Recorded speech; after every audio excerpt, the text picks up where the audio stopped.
नमस्कार, आदाब। सालों पहले हमारे मित्र, कलीग, शुभचिंतक, मेंटर कह लीजिए, अहमद बद्र जी ने इशारों इशारों में मुझसे ये कहा था कि तुम हिंदी में कविता क्यों नहीं लिखते हो।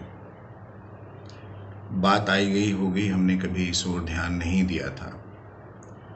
लेकिन इस दफ़े जब लॉकडाउन में लंबे समय के लिए हम लोग अंदर बंद कर दिए गए या हो गए, तो बस ऐसे ही वक्त गुजारी की खातिर कुछ सत्रें, कुछ लाइनें हिंदी की शक्ल में और हिंदी कविता की शक्ल में लिख ली। मुझे बहुत शक है कि वो कविताएं हैं भी कि नहीं। इसीलिए हिंदी के जो सुधी श्रोता और पाठक हैं और हिंदी के जो हमारे दोस्त अहबाब साहित्यकार हैं, उनकी नज़र दो कविताएं आज कर रहा हूँ। जब लिखना शुरू किया कविताएं तो इत्तफ़ाक़ ये हुआ कि एक ही सीरीज़ में, एक ही लाइन में हिंदुस्तान के का जो ग्रामीण बैकग्राउंड है उस पे वो कविताएं हो गई। कहीं ना कहीं से डायरेक्टली या इनडायरेक्टली उन कविताओं का ताल्लुक़ हिंदुस्तान के ग्रामीण परिवेश से हो गया। इसलिए मैंने उन सारी कविताओं को एक सीरीज़ के तहत, एक श्रृंखला के तहत ग्राम कविताएं नाम दे दिया और इस सिलसिले की कुछ 6-8 कविताएं हो गई हैं। मैं पहली दो ग्राम कविताएं आप लोगों तक पहुंचा रहा हूं, आपकी दुआएं चाहिए। पहली ग्राम कविता का शीर्षक है, पहली ग्राम कविता आपके सामने पेश खिदमत है, ग्राम कविता 1, जिसे मैं कहूँ। मैं बाराचट्टी हूँ, गया ज़िले का एक छोटा सा कस्बा। न मैं गांव रहा न शहर हुआ, सो रह गया मैं चट्टी का चट्टी ही। जब आप गया से रांची जाएंगे या फिर शायद हज़ारीबाग या धनबाद, रास्ते में मैं खड़ा मिलूँगा आपको। आप अपनी महंगी कार का शीशा चढ़ाए, एसी में बैठे, म्यूज़िक सुनते निकल जाएंगे फर्राटे से, और मैं यहीं खड़ा देखता रहूँगा आपको जाते हुए, रांची की ओर या फिर शायद हज़ारीबाग या धनबाद। मुझसे थोड़ी ही दूर जाने पर शुरू होगा एक जंगल, धनुआ और भलुआ का जंगल। एक जंगल तो मेरे अंदर भी बसा है, सोचों का जंगल। आप अपनी चमचमाती कार में पूरब की ओर बढ़ गए होंगे और मैं बाराचट्टी यहीं खड़ा हूँ, जीटी रोड पर। ओह सो सॉरी, जीटी रोड अब रही नहीं है, अब तो यह NH2 कहलाती है।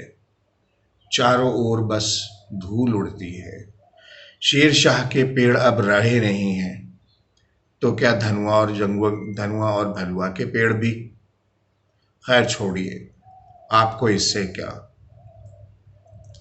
आप तो धनुआ और भलुआ पार कर गए होंगे और मैं बाराचट्टी यहीं खड़ा हूँ।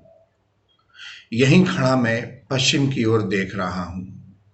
पश्चिम में दिल्ली बसती है और दिल्ली में मेरे युवक, अनथक मेहनत करते वो युवक दिल्ली को चमकाते हैं और प्रवासी कहलाते हैं।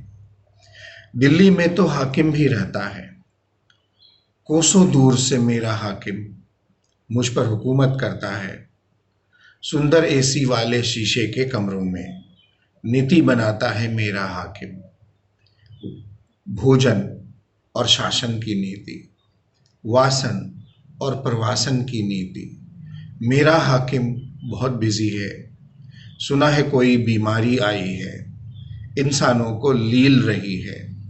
लौट रहे हैं मेरे युवक दिल्ली से, शायद कोई महामारी आई है, पैदल ही वो चल पड़े हैं और मैं बाराचट्टी यहाँ जीटी रोड पर खड़ा उनके आने की बाट जोह रहा हूँ। खैर छोड़िए, आपको इससे क्या, आप तो आगे निकल पड़े होंगे बरही टोल प्लाजा पार करके रांची की ओर, या फिर शायद हजारीबाग या धनबाद। बहुत शुक्रिया। ग्राम कविता दो कुछ यूं है कि मैं गालू डी हूँ, झारखंड का एक छोटा सा गांव, चमकते दमकते जमशेदपुर से कुछ ही मीलों की दूरी पर। चुप किंतु अशांत सा मैं टिकटिकी लगाए देख रहा हूँ रांची की ओर। शायद वहां से कुछ रसद चली है, कुछ मदद चली है, पहुंची मगर अभी नहीं है। महीनों हो गए और यहाँ, मेरे यहाँ गालू डी में, गांव के दक्षिणी शोर पर एक आंगन में बिजली का एक छोटा सा बल्ब टिमटिम करता बाहर की ओर झांक रहा है। राजा बाबू आता होगा, चावल खाना लाता होगा। आंगन में फूलो बैठी है, बेटा उसका सो तो गया है, नींद मगर फूलों की आंखों से दूर है कोसों। कोसों दूर तो दिल्ली है, और दिल्ली में मेरा हाकिम, हाकिम भी तो जाग रहा है अपने शीशे के ठंडे कमरे में, मेरी खातिर खाना चावल की नीति वीति सोच रहा है। दिल्ली में बैठा मेरा यह हाकिम कितना चिंतित रहता है, 70 से भी ज्यादा सालों से। बहुत शुक्रिया, बहुत बहुत शुक्रिया।